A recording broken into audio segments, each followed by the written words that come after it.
नमस्कार, हिमाचलअभियावी.com से मैं पल्लवी शर्मा। पेश है कोरोना वायरस पर स्पेशल बुलेटिन।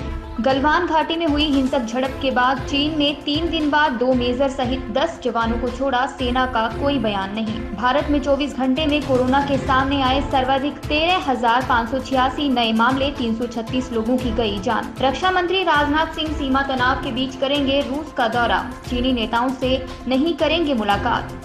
कांग्रेस के पूर्व अध्यक्ष राहुल गांधी का आज 50वां जन्मदिन। बिखरा संगठन, सिमटा जनाधार, सामने चुनौतियां हजार। कोरोना संक्रमित से परिजनों में तेजी से फैल रहा वायरस, पॉजिटिव मरीज में नहीं दिखते लक्षण। जम्मू कश्मीर में 32 घंटे में 8 आतंकियों का सफाया, शोपियां में 5 और अवंतीपोरा में 3 ढेर। कोरोना की वजह से पस्त हो चुके परिवहन सेक्टर को सरकार की बड़ी राहत। उत्तराखंड में बस किराया दोगुना। पेट्रोल डीजल की कीमत में वृद्धि जारी, लगातार 13वें दिन हुआ इजाफा। देश के 8 राज्यों की 19 राज्यसभा सीटों के लिए मतदान जारी। उच्च शिक्षा निदेशालय में टॉप ऑफिसर्स में थनी विभागीय खरीद फरोख्त का स्पेशल ऑडिट करवाने की मांग। अब समाचार विस्तार से। आपके स्वास्थ्य का प्रहरी, श्री बालाजी हॉस्पिटल, कांगड़ा, हिमाचल। गलवान घाटी में हुई हिंसक झड़प के बीच चीनी सेना ने भारतीय सेना के 2 मेजर सहित 10 जवानों को बंधक बना लिया था। अब बताया जा रहा है कि उन्हें 3 दिन के बाद रिहा कर दिया गया है। हालांकि अभी तक सेना की ओर से इस बाबत कोई आधिकारिक बयान नहीं आया है। इससे पहले सेना ने गुरुवार को कहा था कि उनका कोई जवान लापता नहीं है, लेकिन आज ऐसी खबरें सामने आई हैं कि चीनी सेना ने 2 मेजर समेत 10 जवानों को बंधक बनाया था, जिन्हें आज 3 दिन बाद रिहा कर दिया गया है। चीनी सेना के सोमवार रात किए हमले में भारतीय सेना के 76 जवान घायल हुए थे, जिसमें से 18 गंभीर रूप से घायल हो गए, जबकि 58 मामूली रूप से घायल हुए थे। लेह के एक अस्पताल में 18 जवानों का इलाज चल रहा है, जबकि 58 अन्य विभिन्न अस्पतालों में भर्ती बताए जा रहे हैं। भारत और चीन की सेना 5 मई से आमने सामने है। इस दौरान 5 मई को भारत और चीनी सेना पेंगोंगतों में उलझ गए थे। देश में कोरोना संक्रमितों की संख्या में लगातार इजाफा हो रहा है। पिछले 24 घंटे में करीब 13,500 से ज्यादा नए मामले सामने आए हैं। इसके बाद देश में कुल कोरोना संक्रमितों का आंकड़ा 3,80,000 को पार कर गया है। स्वास्थ्य मंत्रालय की ओर से शुक्रवार सुबह जारी आंकड़ों के मुताबिक भारत में कोरोना वायरस मरीजों की कुल संख्या 3,80,532 हो गई है, जबकि अब तक 12,573 लोगों की मौत हो चुकी है। वहीं पिछले 24 घंटे में कोरोना के सर्वाधिक 13,586 नए मामले सामने आए हैं और 336 लोगों की जान गई है। हालांकि राहत की बात ये है कि 2,04,711 मरीज कोरोना को मात देने में कामयाब हुए हैं और रिकवरी रेट 53.79% पहुंच गया है। एक्टिव केस मामले में दुनिया में भारत का चौथा स्थान है। आंकड़ों के मुताबिक देश में इस वक्त 1,49,000 कोरोना के एक्टिव केस हैं। सबसे ज्यादा एक्टिव केस महाराष्ट्र में है। महाराष्ट्र में 53,000 से ज्यादा संक्रमितों का अस्पताल में इलाज चल रहा है। इसके बाद दूसरे नंबर पर दिल्ली, तीसरे नंबर पर तमिलनाडु, चौथे नंबर पर गुजरात और 5वें नंबर पर पश्चिम बंगाल है। इन 5 राज्यों में सबसे ज्यादा एक्टिव केस है। भारत और चीन के बीच बढ़ते तनाव के दौरान रक्षा मंत्री राजनाथ सिंह रूस की यात्रा पर जाने वाले हैं। हालांकि राजनाथ सिंह अपनी मॉस्को यात्रा के दौरान शीर्ष चीनी नेताओं से मुलाकात नहीं करेंगे। राजनाथ सिंह 22 जून को रूस रवाना होंगे। रक्षा मंत्री राजनाथ सिंह नाजी जर्मनी पर विजय हासिल करने की 75वीं वर्षगांठ पर शामिल होने के लिए रूस जा रहे हैं। राजनाथ सिंह के साथ भारतीय रक्षा कर्मी भी इस कार्यक्रम में शामिल होंगे। राजनाथ सिंह मॉस्को में शीर्ष रूसी नेताओं और अन्य देशों के नेताओं से मिलेंगे, लेकिन लद्दाख तनाव के चलते वह चीन के नेताओं से मुलाकात नहीं करेंगे। राजनाथ सिंह के साथ रक्षा सचिव अजय कुमार और प्रत्येक सशस्त्र बल के एक शीर्ष अधिकारी होंगे। कांग्रेस के पूर्व अध्यक्ष राहुल गांधी का जन्म नई दिल्ली के होली फैमिली हॉस्पिटल में 19 जून 1970 को हुआ था। इस तरह से राहुल ने अपनी जिंदगी का अर्धशतक पूरा कर लिया है। कोरोना महामारी और चीन की ओर से किए गए हमले में 20 जवानों की शहादत के मद्देनजर राहुल गांधी इस बार अपना जन्मदिन नहीं मनाएंगे। हालांकि कांग्रेस कार्यकर्ता राहुल के जन्मदिन के मौके पर गरीबों व जरूरतमंदों को राशन और भोजन वितरित करने का काम जरूर करेंगे। राहुल गांधी के जीवन के 50 साल का सफर ऐसे समय पर पूरा हुआ है जब उनकी पार्टी अपने इतिहास के सबसे कमजोर मुकाम पर खड़ी है। कांग्रेस का जनाधार लगातार सिमटता जा रहा है और संगठन बिखरा सा नजर आ रहा है। वहीं बीजेपी की केंद्र के अलावा देश के आधे से ज्यादा राज्यों में सरकारें हैं और पीएम नरेंद्र मोदी के रूप में एक लोकप्रिय चेहरा है। ऐसे में राहुल गांधी के सामने गांधी परिवार की राजनीतिक विरासत को बचाने के साथ साथ आगे बढ़ाने की भी चुनौती है। इसके अलावा कांग्रेस के खोए हुए जनाधार को वापस लाने और खुद को साबित करने जैसी बड़ी चुनौती भी है। राहुल गांधी के लिए सबसे बड़ी चुनौती है अपनी छवि को बदलकर एक बार फिर से खड़े होने की। कोरोना वायरस संक्रमण तेजी से परिवार के सदस्यों के बीच फैल रहा है। एक शोध में ये खुलासा किया गया है कि संक्रमण फैलने के बाद ही पीड़ित में इसके लक्षण दिखाई देते हैं। शोध में बताया गया है कोरोना वायरस का वर्तमान रूप सोर्स कोव 2 पुराने सोर्स वायरस के मुकाबले घर के हालातों में दुगना संक्रमणकारी है। इसकी खास बात यह है कि संक्रमण फैलने के बाद ही पीड़ित में इसके लक्षण दिखाई देते हैं। चीन और अमेरिका के शोधकर्ताओं का कहना है उनकी पड़ताल का संक्रमण कम करने की दिशा में खासा असर हो सकता है। चीन के गुआंगझोउ शहर के शोधकर्ताओं ने 350 मरीजों और उनके करीब 2000 संपर्कों के आंकड़े का प्रयोग किया। इससे उन्होंने कोरोना के दूसरे हमले की दर का अनुमान लगाया। इस दर से ये पता लगाया जाता है कि संक्रमित मरीज से किसी दूसरे व्यक्ति में ये बीमारी फैलने की कितनी आशंका है। शोधकर्ताओं ने पाया कि कोविड-19 के एक मरीज के अपने ही परिवार के सदस्य या फ्लैट में रहने वाले साथी को संक्रमित करने की आशंका काफी ज्यादा है, वह भी तब जब मरीज में संक्रमण के लक्षण दिखाई ही ना दें। शेष समाचार ब्रेक के बाद।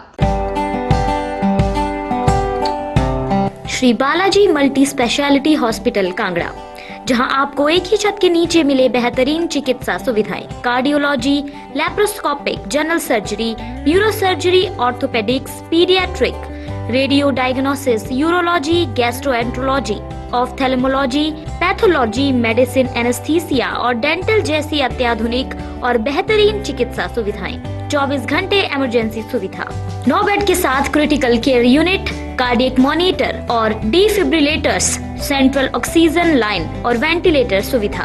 हिमाचल प्रदेश के सबसे बड़े निजी स्वास्थ्य सेवा प्रदाताओं में से एक Shri Balaji multi speciality hospital Kangra राष्ट्रीय स्वास्थ्य बीमा योजना के साथ सूचीबद्ध Shri Balaji multi speciality hospital Kangra BPL परिवारों के लिए अस्पताल में कैशलेस भर्ती होने के साथ ही ईसीएच की भी सुविधा।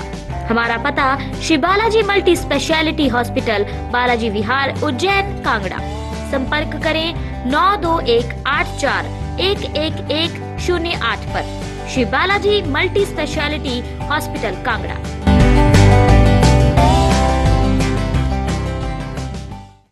जम्मू कश्मीर में 32 घंटे में सुरक्षा बलों ने 2 अलग अलग ऑपरेशन में 8 आतंकियों का सफाया किया है। शोपियां के मुनांद इलाके में 5 और अवंतीपोरा में 3 आतंकियों को ढेर किया गया है। बता दें कि शोपियां के मुनांद इलाके में सुरक्षा बलों और आतंकियों के बीच बुधवार रात करीब 12 बजे मुठभेड़ शुरू हुई थी। मुठभेड़ शुरू होने के कुछ ही घंटों में एक आतंकी को मार गिराने की सफलता मिली। इसके बाद अंधेरा होने के कारण ऑपरेशन को रोका गया। शुक्रवार सुबह फिर से मुठभेड़ हुई। इस दौरान 4 आतंकियों को मार गिराया गया। उधर अवंतीपोरा में भी सुरक्षा बलों ने 3 और आतंकियों को मार गिराया है। एक अधिकारी ने बताया कि शुक्रवार सुबह 4 और आतंकी मारे गए हैं। इसी के साथ शोपियां मुठभेड़ में मारे गए आतंकवादियों का आंकड़ा 5 पहुंच गया है। उत्तर भारत में एक बार फिर भूकंप के झटके महसूस किए गए हैं। दिल्ली एनसीआर के बाद अब हरियाणा में शुक्रवार सुबह भूकंप के झटके महसूस किए गए हैं। रिक्टर स्केल पर इसकी तीव्रता 2.3 मापी गई है। आधिकारिक जानकारी के अनुसार हरियाणा के रोहतक और इसके आसपास के कुछ इलाकों में भूकंप के झटके महसूस किए गए। भूकंप के ये झटके शुक्रवार सुबह करीब 5:30 बजे के आसपास महसूस किए गए हैं, जिसके कारण कुछ देर के लिए इन इलाकों में दहशत का माहौल बन गया। नेशनल सेंटर फॉर सिस्मोलॉजी के वैज्ञानिकों के अनुसार भूकंप का केंद्र रोहतक जिले से 15 किलोमीटर दूर था। बता दें कि इससे पहले गुरुवार को मिजोरम राज्य के कई हिस्सों में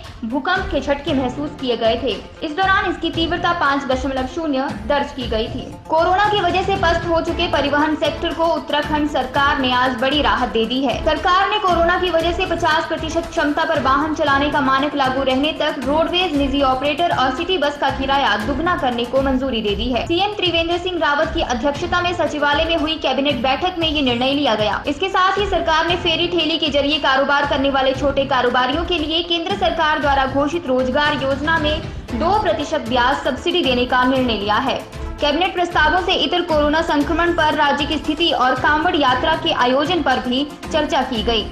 उन्होंने बताया कि राज्य में साधारण बस का किराया पहाड़ के रूट पर 1.5 पैसे प्रति किलोमीटर है, जबकि मैदानी रूट पर ये किराया 1 रुपए 5 पैसे है। इसे बढ़ाकर 2 गुना कर दिया गया है। एसी बसों का किराया 2.25 से 3 गुना बढ़ाया गया है। सिटी बसों का किराया भी किलोमीटर स्लैब के अनुसार 2 गुना करने को मंजूरी दे दी गई है। पेट्रोल और डीजल की कीमतों में वृद्धि का सिलसिला रुकने का नाम नहीं ले रहा है। तेल विपणन कंपनियों ने शुक्रवार को लगातार 13वें दिन पेट्रोल डीजल की कीमतों में इजाफा किया। शुक्रवार को पेट्रोल की कीमत में 56 पैसे की वृद्धि की गई, जिसके बाद राजधानी दिल्ली में पेट्रोल की कीमत 78.37 प्रति लीटर हो गई है। वहीं डीजल की कीमतों में 63 पैसे की वृद्धि हुई है। इसके बाद दिल्ली में 1 लीटर डीजल की कीमत 77.06 हो गई है। इससे पहले गुरुवार को कीमतों में वृद्धि की गई थी। गुरुवार को राजधानी में 53 पैसे की वृद्धि की गई थी। इसके बाद 1 लीटर पेट्रोल की कीमत 77.81 हो गई थी। वहीं डीजल में 64 पैसे का इजाफा किया गया था, जिसके बाद डीजल की कीमत बढ़कर 76.43 हो गई थी।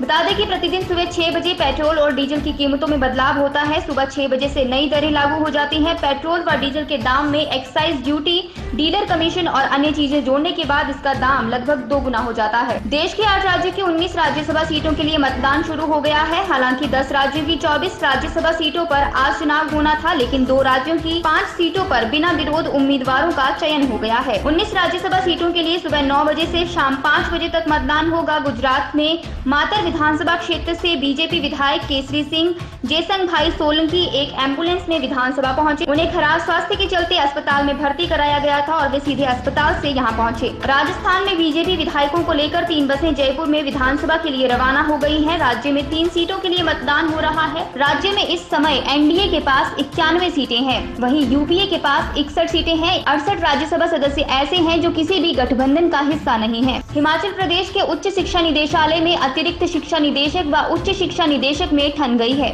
मामला शिक्षा सचिव के पास पहुंच गया है। हालांकि उच्च शिक्षा निदेशक कह रहे हैं कि आंतरिक मामला है और इसे सुलझा लिया जाएगा। मामला उस वक्त शुरू हुआ जब विभाग की अतिरिक्त निदेशक सोनिया ठाकुर की वित्तीय शक्तियां ही छीन ली गई।